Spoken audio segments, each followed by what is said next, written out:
గారికి కూడా సిపిఎం రవి గారిని కూడా జాయిన్ అవ్వాల్సిందిగా కోరుతున్నాం. అఖిల పక్ష నాయకులందరూ గొట్టిపాటి రామకృష్ణ ప్రసాద్, ఎలగపూడి గోపాలకృష్ణ గారిని కూడా సాధారణంగా ఆహ్వానిస్తున్నాం. ఎలగపూడి గోపాలకృష్ణ గారు దళిత నాయకులు, ముస్లిం మైనార్టీ నాయకులు, షేక్ సాహెబ్ జాన్ గారు. జై అమరావతి, జై అమరావతి, జయ హో ఆంధ్రప్రదేశ్, జై అమరావతి.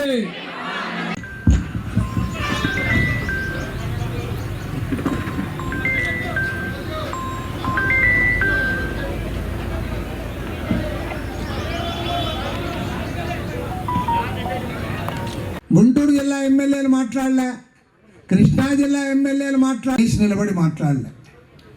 ఒక మోసగాడు ముఖ్యమంత్రి అయితే ఒక నైతగాని దద్దమ్మలందరూ కూడా వెనక అసెంబ్లీలో బల్లలు తెరిచారు.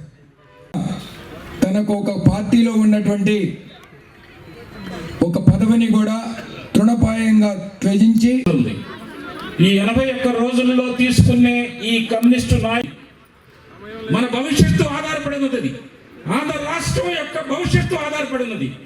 ఆలోచించమని చెప్తున్నాను. పార్లమెంటు తలుపులు వేసి చట్టాలు చేసినప్పుడు వీళ్ళందరూ ఒక సిపిఎం తప్ప మిగిలిన పార్టీలన్నీ ఏకమైనాయి. ఈ రోజున ఎలక్షన్లో ఒక రాక్షసుని పారదోడటానికి మీరు రావని, కమ్యూనిస్టులు ఉంటే బీజేపీ రావని మీరు చట్టాలు పార్లమెంటు తలుపులు మూసినప్పుడు, బిల్లులు పాస్ చేసినప్పుడు ఏ నిర్ణయం అయితే మీరు ఒకడికి వాడు సుధాకర్ చెప్పాను, నేను ముందు మాట్లాడాలి రామకృష్ణ గారి కంటే. ఈ విషయాన్ని విశదీకరించడానికి చెప్తున్నాను. ఇక మీరు చేసి ఢిల్లీలో ఎర్రకోట మీద జెండా ఎగరవేసినా సరే కానీ మా అమరావతి జెండా ఎగరవేయకపోతే మీరు అధికారంలో ఏం చేశారు వాళ్ళు చూసాం. ఇక్కడ ఒక్కచోటే కాదు, కృష్ణా, గుంటూరు ఉమ్మడి జిల్లాలో ఉన్న సిఆర్డిఏ పరిధిలో ఉన్న ప్రాంతం అభివృద్ధి మొత్తాన్ని, ఇది అమరావతి 29 గ్రామాల సమస్య కాదు, ఈ 2 జిల్లాల అభివృద్ధిని ఈరోజు తొంగలో దొక్కింది. ఇది ఒక్కదే కాదు, రాష్ట్రంలో రాజధాని లేని రాష్ట్రంగా మార్చినటువంటి పాపం ఈ ప్రభుత్వాన్ని. అందుకే ఇది అమరావతి సమస్య కాదు, ఇది ఒక రాష్ట్ర సమస్యలాగా రాష్ట్ర ప్రజలందరూ కూడా ఈరోజు ముందుకు వచ్చి పోరాడుతూ ఉన్నారు. ఎన్నో పోరాటాలు జరిగాయి, కానీ 1500 రోజుల పాటు జరిగిన పోరాటం అది ఖచ్చితంగా మన అమరావతి రైతు పోరాటమే. ఇవాళ ఇంతమంది మహిళలు, రైతులు పాల్గొన్న పోరాటం కూడా, ఎందుకంటే ఎన్నిసార్లు మీరు పాదయాత్రలు చేశారు, ధర్నాలు చేశారు, ప్రభుత్వం ఉద్యమాన్ని అణచివేయాలని చెప్పి అనేక రకాలుగా కేసులు బనాయించారు, పోలీసులను దింపారు, జైళ్ళకు పంపారు, కొంతమంది 22 రోజుల పాటు కూడా జైళ్లలో పెట్టారు మన రైతు సోదరులను. అయినా సరే ఏమాత్రం కూడా వెనక్కు జంకకుండా మీరు ఈ పోరాటం చేశారు. నేను మీకు ఖచ్చితంగా శుభవార్త చెప్తా ఉన్నాను, రాబోయే 3 నెలల తర్వాత ఈ ప్రభుత్వం ఉండదు, ఈ ప్రభుత్వం గాలికి పోతుంది. కానీ బాధాకరం ఏమంటే ఒక రాష్ట్రానికి రాజధాని లేని రాష్ట్రం చేశాడు. నిజంగా ఆ రోజు పక్క ఒక మోసగాడు, ఒక నయవంచకుడు ఒక రాష్ట్రానికి ముఖ్యమంత్రి అయితే ఏ రకంగా ఉంటుందో మన రాష్ట్రంలో జరిగిందే ఉదాహరణ. చాలామంది వైఎస్ఆర్ కాంగ్రెస్ పార్టీ వాళ్ళు అంటారు, మా నాయకుడు మాట తప్పడు, మడమ తిప్పడు, ఎవరికి భయపడు, ధైర్యంగా మాట్లాడతాడని. నిజంగా జగన్మోహన్ రెడ్డి ధైర్యం ఉంటే నీవు ఒక్కసారి ఒక్క మాట సక్రమంగా చెప్పావా, అయ్యా నాకు అమరావతి నచ్చదు, పలానా కారణం వల్ల నేను మారుస్తా ఉన్నాను, వైజాగ్ మారుస్తానని నువ్వు చెప్పగలిగావా? చెప్పలా. 3 రాజధానుల డ్రామా ఆడావు, పక్క డ్రామా.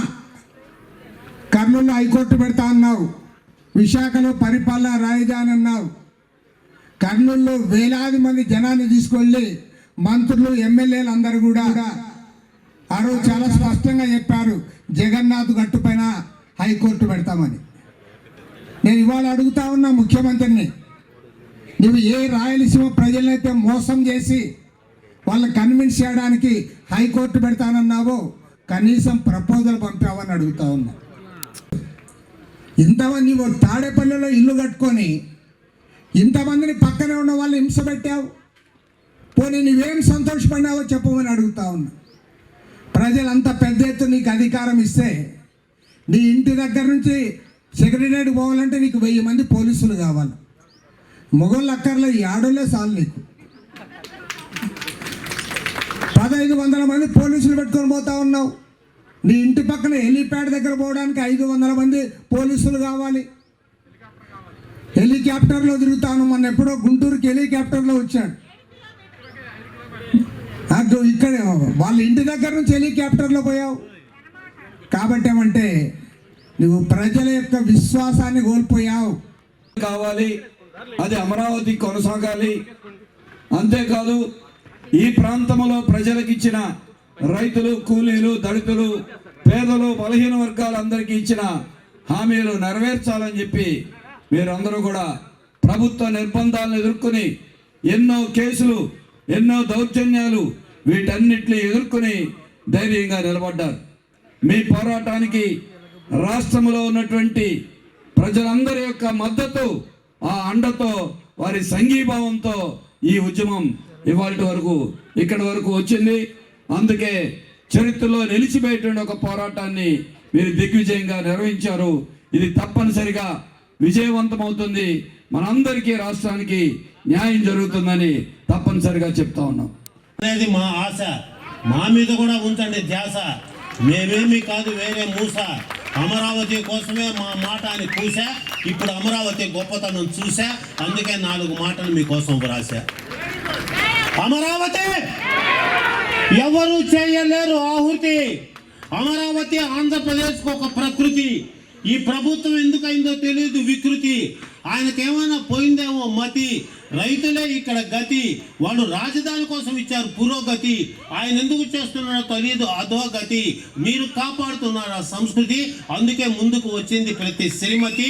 ఖచ్చితంగా ఉంటుంది అమరావతి. మీరేనమ్మా రాష్ట్ర